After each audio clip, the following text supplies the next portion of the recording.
This is a car which has evolved over the past 60 years to become as perfect a sports car as possible.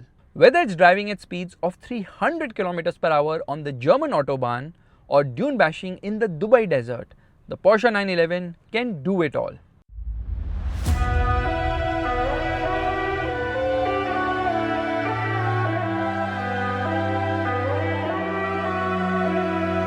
For reasons mysterious and many, every Porsche ever built has one and always will.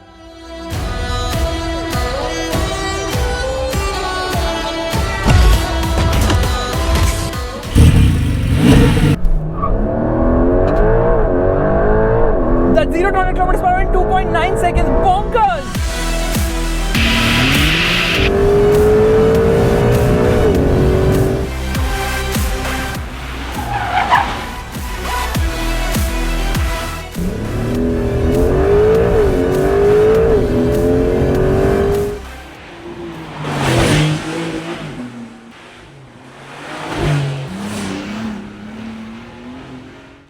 And now it has been electrified in the form of this, the Porsche 911 Carrera 4 GTS. And it costs rupees 3.29 crores on road Mumbai. And because it's fully imported, you pay rupees 37.37 lakhs for its registration, and the first year insurance will set you back by rupees 11 lakhs. But those are not the only costs for this car. Remember, this is a Porsche, so you end up paying a lot more for optional extras, and this car has around rupees 23 lakhs worth of optional bits. Like this slate grey Neo color that doesn't really look special but costs rupees 7.69 lakhs, while the crayon colored seat belts cost rupees 90,000. Aero kit, which is a Porsche exclusive manufacturer bit, cost rupees 5.56 lakhs. This car is in this ground thanks to the front axle lift system, which cost rupees 4.83 lakhs.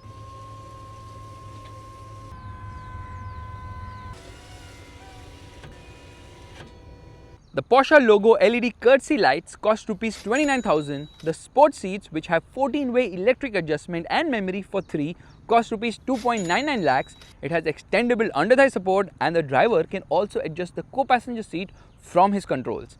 Meanwhile, the most affordable optional extra on this car is the grey top tint on the windscreen, which costs just rupees 23,000. You can spend a lot more on optional bits because, well, that's how the Porsche world works. Anyways, the 911's design has evolved over the years and looks same yet different, with a length of almost 4.6 meters and a wheelbase of almost 2.5 meters. And because this is the GTS, it has big air intakes in the front bumper, staggered tire setup with 245/35/20 tires up front and 315/30/21 tires at the rear, red colored brake calipers with Porsche branding, humongous cross-drilled discs, 408 mm at the front and 380 mm at the rear, GTS logo on the doors, and a very aggressive rear spoiler along with big fat dual exhaust. The frameless doors look wow, and the door handles pop in and out when you lock and unlock the car. The matrix LED headlights are the usual Porsche oval shape and are camera based. Yes, this car has ADAS. While the tail light is one long strip, doesn't get any welcome and goodbye animations, and there are no dynamic swipe indicators either. Step inside and you will realize that this is a 2+2 seater, but the second row is not easy to access. You can just pull this to move the front seat ahead, but the opening for getting into the rear is small. Space just isn't there, with horrible knee room and leg room, while foot room is non-existent. Forget under-thigh support here, there is no headroom at all, and you are seated way too upright. This is a place not even for kids. And that's why you not only get ISOFIX child seat mounts at the rear, but also on the front co-passenger seat. You can also fold the rear seats to increase luggage capacity to 373 liters, as there is some storage behind the rear seats which can hold up to 450 kgs of weight.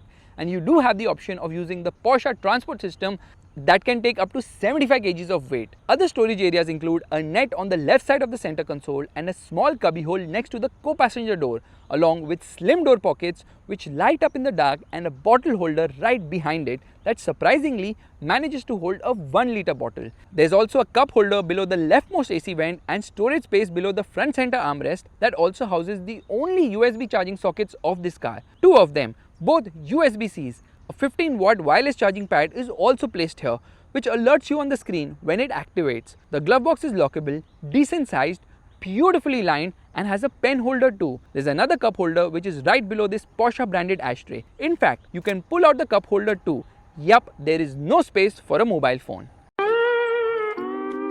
Below either side of the dashboard there are fuse boxes, and I'm so tempted to open them and see all the Rangoli colors. But since this is a rear engine car, there is no boot, but you can simply swipe your fingers on the bonnet like this to open the frunk. And the frunk is quite usable at 135 liters. But your stuff ends up getting hot. They should have added insulation on the bonnet to prevent this. There's of course no spare wheel. Where's the space anyways? But Porsche has neatly packed a tire inflator and tire sealant kit in the frunk. Also, the first aid kit is very premium and the warning triangle is neatly secured. Another thing I found in the boot is this Tesla Cybertruck. It's sealed, must cost a bomb obviously, so I'm kind of wary of opening it. Yeah, so that is the Tesla Cybertruck. I can just fit it in the center console. No, maybe I don't know where because there's no space as such. Just to keep my garbage. And yes, by the way, the key of this car is also very premium because you obviously get the Porsche logo. You can open the car, lock it, unlock it, and obviously open the frunk from here as well. And it's shaped like a car. Quality levels are phenomenal, and the 911 feels every bit as premium as its price. With this car's maroon interior feeling both sporty and expensive, there's Alcantara used in good measure on the steering, pillars and the roof. There's actually plenty of kit like steering mounted buttons with drive mode selector, automatic headlights, automatic wipers with aero wiper blades,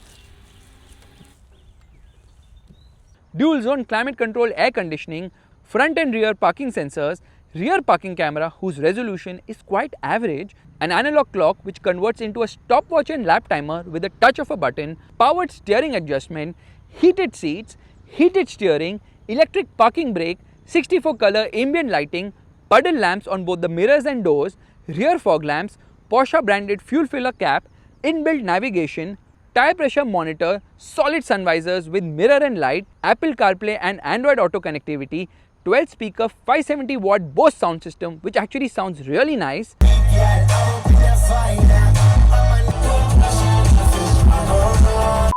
7 airbags and a sunroof which has an electric blind. A big shout out to Porsche for retaining the physical controls in the 911 with knurled finish switches for a lot of functions including the gas selector, audio system and air conditioning, which also has a digital menu in the 10.9-inch touchscreen which has very well laid out menus, is super high quality and extremely fluid to use. It tells you when the car needs to be serviced, you can update the OS, there is a performance menu with interesting data bits, a digital user manual with videos to better understand doubts, but that's not unlocked for India, and a drive menu that lets you configure a ton of parameters of the car. And yes, Porsche takes privacy very seriously. The 12.6-inch curved instrument cluster has a cool animation of the 911 and is very high resolution with 5 different views, wherein you can change the side pods in the 3-dial view for more information like a G-force meter or a power meter. There's a lap timer here too. But there is a problem. The classic center analog tachometer is gone. You no longer twist to turn on the car but instead press a button. Porsche shouldn't have made these changes because those two things are iconic.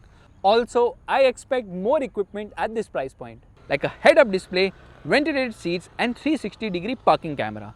But it's pointless to complain about the lack of features in a 911 because this car is all about the driving experience.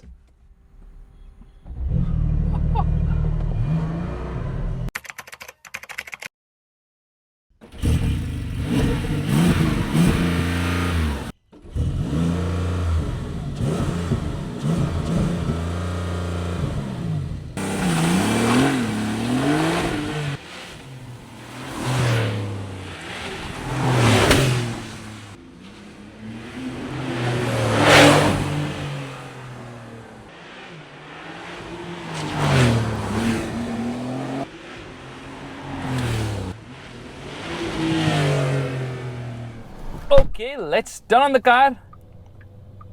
Oh my goodness, it actually rose to life.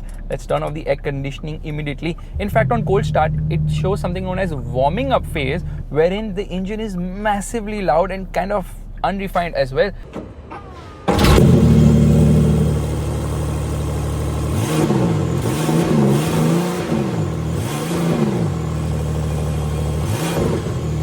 straight away we are going to come into Sport Plus mode, and I'm going to come into performance here because we have dynamic data, but I'm going to come into energy so you can see the charge of the battery as well. Straight away we come into drive mode and I roll off here, utterly smooth, and straight away left foot on the brake, right foot on the accelerator, hazard lights off, revving the motor, launch control activated, and off we go. Holy moly, 0 to 100 kilometers per hour in 2.97 seconds.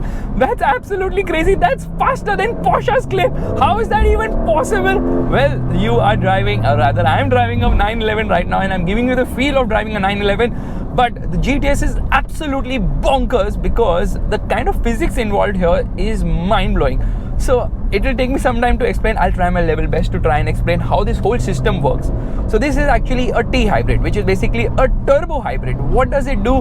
Well, it has got 2 electric motors. Yes, there's one electric motor which drives the turbocharger, which makes 14 horsepower. But that is so that the Formula 1 tech in this car works. Yes, it has got F1 tech. What exactly is the F1 tech here? Well, this car actually has MGU-H, okay, MGU-H, which is basically motor generator unit heat, wherein the system actually converts heat from the exhaust gases into electrical energy, thereby charging the high voltage battery. So what battery does it have? It has a 1.9 kilowatt hour battery pack which sits somewhere right below the dashboard. It is the same size as a 12 volt battery and weighs around 27 kg. So yes, it's small Chintu Mintu battery which actually runs the 400 volt architecture. And when it does that, it basically ensures that you don't have to have a belt drive, thereby saving weight, also saving space, and also not sapping power because a belt drive saps power, because that 400 volt architecture runs the electrical systems including the air conditioning. And now I just need to do the lift because we are coming to a speed breaker. Front end is raising. This works till around 35 kilometers per hour. After that it will auto drop. Let me quickly clean the windscreen. Yeah, you can also get carbon fiber wiper arms as an option. Anyway, see, the front end is lowering. It happens so smoothly, so fast, and so, oh my goodness, the kind of speed, unfreaking believable. Yeah, it happens so smoothly now in this car. The front end lifting and taking off and all those things is mind-blowing. I love the horn. Absolutely phenomenal horn. And around the corners, it's so freaking mind-blowing, stays glued to the road. Directional changes are mind-numbingly quick as well. The steering is so freaking awesome. Anyways, like I was telling you about how the whole system works, it's absolutely mind-numbing, the kind of tech in this car. So basically, the battery cannot be charged by plugging it in. No, that doesn't happen here because the battery has been added purely for speed. It hasn't been added for efficiency. So unlike say a Revuelto, wherein you can plug it in and come into an electric only mode, there is no such mode in this car because this car is all about speed and performance. What the whole electric assist does is it eliminates turbo lag completely and makes this car go bonkers fast and effortlessly fast as well. So like I was telling you, there are 2 electric motors. One is obviously sitting right behind me around the right rear wheel, which drives the electric turbocharger, and that is sort of linked to the 8-speed PDK gearbox. And because the gearbox now does the starter generator functions, it actually ends up saving weight. So that 12 volt battery is not needed, but it's still there, by the way. It is right behind, somewhere around the parcel shelf area. But unlike a traditional 12 volt battery, which is a lead acid one, this is very different. It's 1/3 the size, weighs 1/3 as well, weighs around 7 kgs. And it's like very Chintu Mintu battery there. I think that's like a support system. Battery charge 94% because I'm in Sport Plus mode, wherein obviously the battery charges really quickly. I'm just going to change this because I can. There's so many things I can change here. Lap timer is so freaking damn cool. Actually, this is the best thing right here. So let's quickly come and change this mode right there. Oh my goodness, the responses are so immediate. No turbo lag whatsoever. Absolutely no turbo lag in this car. It's you get on the throttle and it goes. So the older 911 GTS actually had a 3-liter engine with twin turbos, produced 473 horsepower. This one has only a single turbo, but it's an electric turbo. Yeah, so it's a very different technology here, because of which it instantly spools. So what it does is it ensures there is no turbo lag, instant response, and then there's obviously an electric motor as well, which makes 55 horsepower and 150 Newton meters of torque. The engine has been upsized. It is making 3.6 liters in terms of displacement, from 3 liters to 3.6 liters. It's obviously a flat 6 boxer engine, and power output is now 485. Meanwhile, torque output is 570 Newton meters. The combined output happens to be 540 horsepower and 610 Newton meters of torque. The result is a claimed 0 to 100 km per hour time of 3 seconds, 0 to 200 km per hour in 10.5 seconds. And guess what? Top speed 312 kilometers per hour, which is quite insane. Look at it go, mind blowing. And because now obviously the engine does not need to have a belt drive, the result is that they end up saving a lot of weight and space. In fact, the engine is shorter by 110 mm, and that's the reason they have placed the pulse inverter as well as the DC converter right around the engine itself, because there is additional space available there. I think, oh my god, the brakes are absolutely freaking sharp.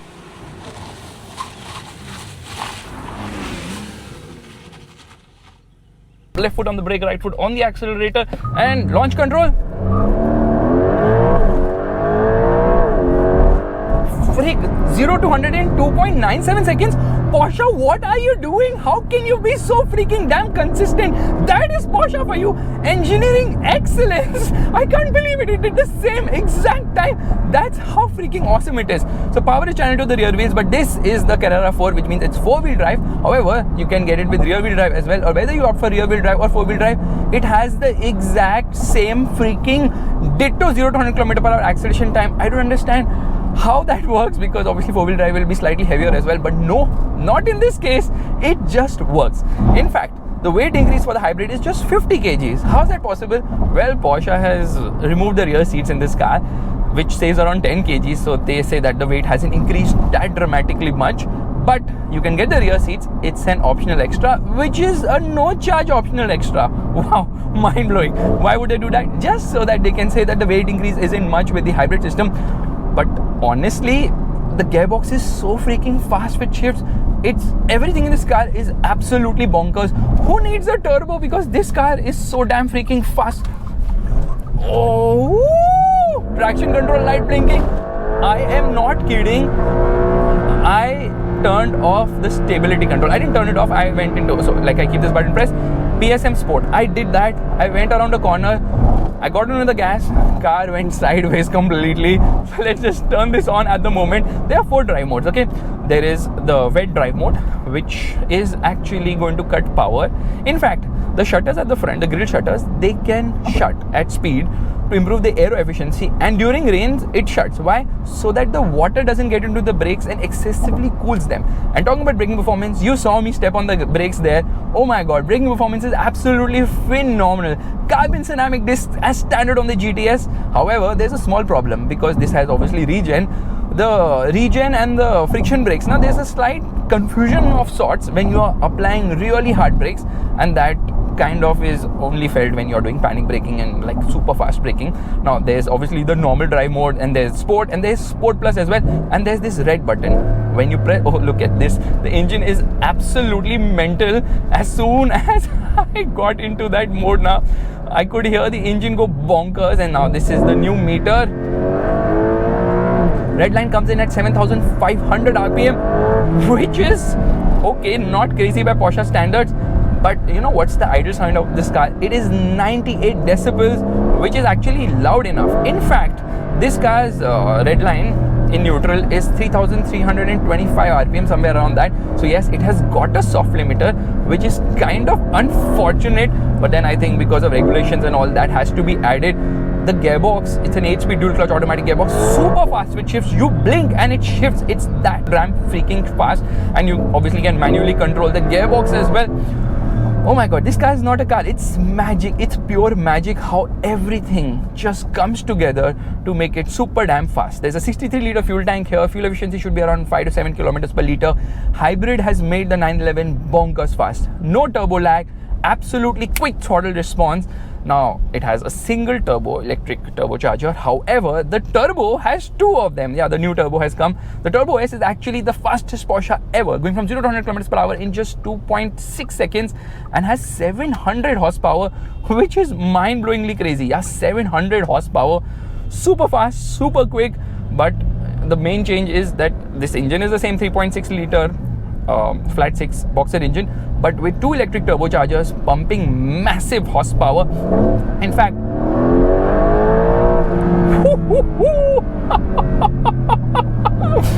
car remains so glued to the road. Grip levels are absolutely phenomenal, and because the wheel arches are so flared and the spoiler is so huge, I can see the wheel arch in the rear view mirror. I can also see the rear spoiler in the rear view mirror. That's how massive it is. You want to make a quick overtake, you blink and you are gone. Top speed 312 kilometers per hour. Where in the world can you drive it? And Porsche obviously underclaims, huh? So I did 308 kilometers per hour in a Porsche Carrera, the Carrera S, which has a claimed top speed of 294 kilometers per hour. So if this is having 316 or whatever, I can easily do probably 330 kilometers per hour. Super fast, like crazy fast. What is this car? It blows your mind. And that timing, oh my goodness, who could have imagined that a regular mid-level 911 could be this freaking fast? Well, earlier the GTS was like the handover between the Carrera and the turbo. Now the GTS is honestly mind-blowing. The kind of speeds, okay, the ride is extremely stiff. I can feel everything. It has got the sports suspension, so it sits 10 mm lower now, but you can feel everything inside. Especially our roads have these stupid expansion joints. See, hear it? Tuck, tuck, tuck, tuck. And then, yeah, you can feel everything. It is stiff. It's properly stiff, and it's not unapologetic about it. It's just so freaking crazy. I love the view, but I definitely miss the center tachometer, because that's something which is like a Porsche tradition that should have been there. I don't know why they removed it. I have never smiled so much in any car, and I have driven the GT3 RS, I've driven the GT4 RS, but this is just something else. How hybrid ensures there's this one constant, immediate surge of performance right from get-go all the way till the red line. It just pulls so relentlessly that you question, what is this car? Because now it is having the thrust of an electric car in terms of instant torque thanks to the electric motor, but then the internal combustion engine just takes over, pushes you forward, thrusts you ahead, and my goodness, it's asmic. It sounds loud. You have the electric whine obviously, and then the sound from this engine, which is so freaking satisfying. Oh my goodness. And the gear shifts so bloody fast. I can't believe it shifts even before you can blink. Yeah, that's how quick it is. And Porsche has still retained manuals. Yeah, not with the GTS, but it's available, and the manual is half a second slow, so you can imagine how good the freaking PDK is. Very quick to respond. There is no hesitation, there is no lag whatsoever.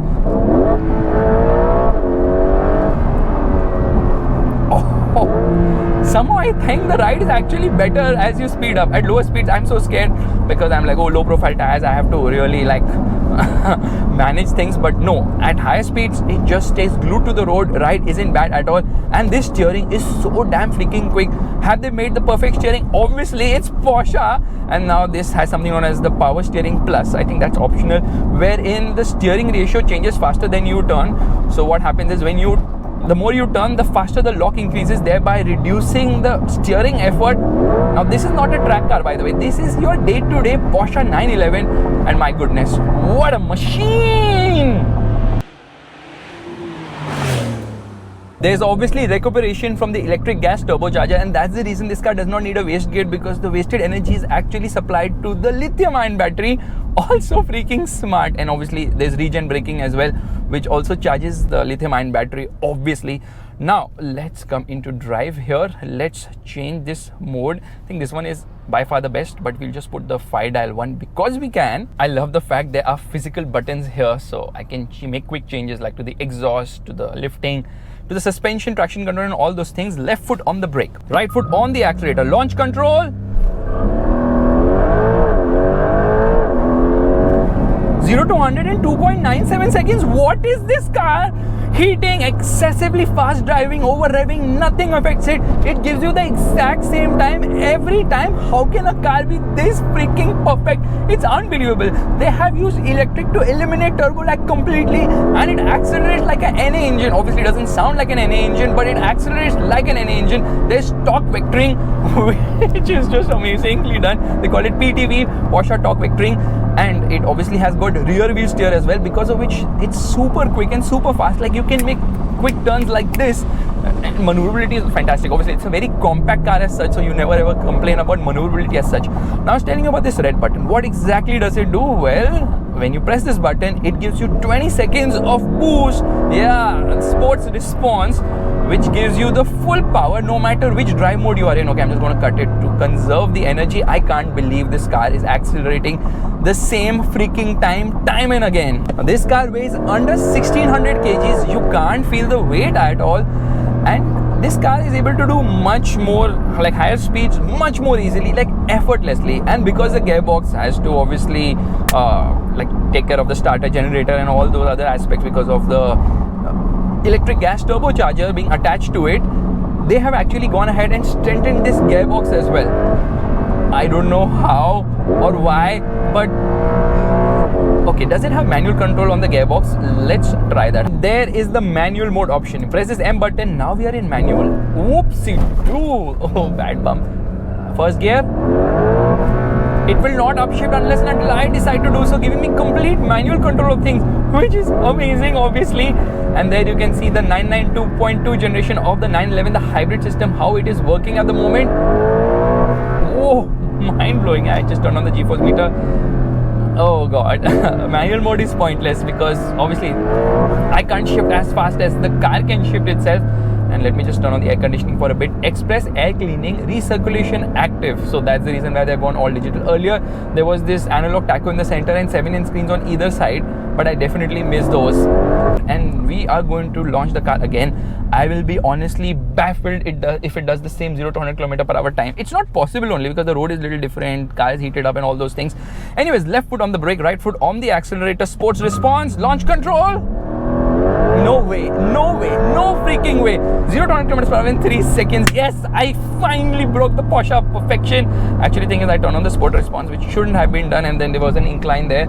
That's the reason. Yeah, it says plus 0.5%. That's the reason it could not accelerate from 0 to 100 km/h in 2.97 seconds. But I have never ever seen any car ever in my life with such consistent acceleration timing. That is the Porsche magic for you. There's absolutely nothing like a Porsche, and that is the reason why the level of engineering they do, mind freaking blowing. Yeah, unmatched. What a car. Every time you accelerate, you literally get goosebumps. See, my hair on my hand is completely stood up because of the level of performance and fun that this car has to offer. I need a 911. I need to get my own 911. There's no two ways about it.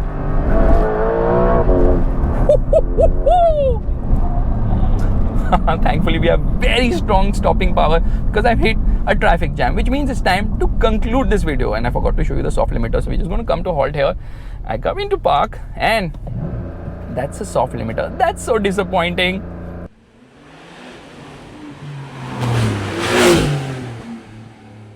There is nothing quite like the 911. After all, they have managed to fine-tune the rear engine formula over the years. This car is so desirable and great to drive that no matter which version you choose, you will always be smiling. So, if you can't get the GTS, just get the base Carrera, which costs rupees 2.51 crores. Or if you won the lottery, get the turbo, which costs rupees 4.81 crores. And whichever 911 you want, get it quick before electric mobility tries to ruin such an icon. But you have time because Porsche says that the 911 will be the last Porsche to go electric. And honestly, I hope it never happens because a Porsche 911 should always have internal combustion engine power because that's the real feel of it. You have the Taycan anyways. Thank you so much for watching. Let me know in the comments below which is your favorite Porsche. Mine is of course the GT4 RS because it sounds like this.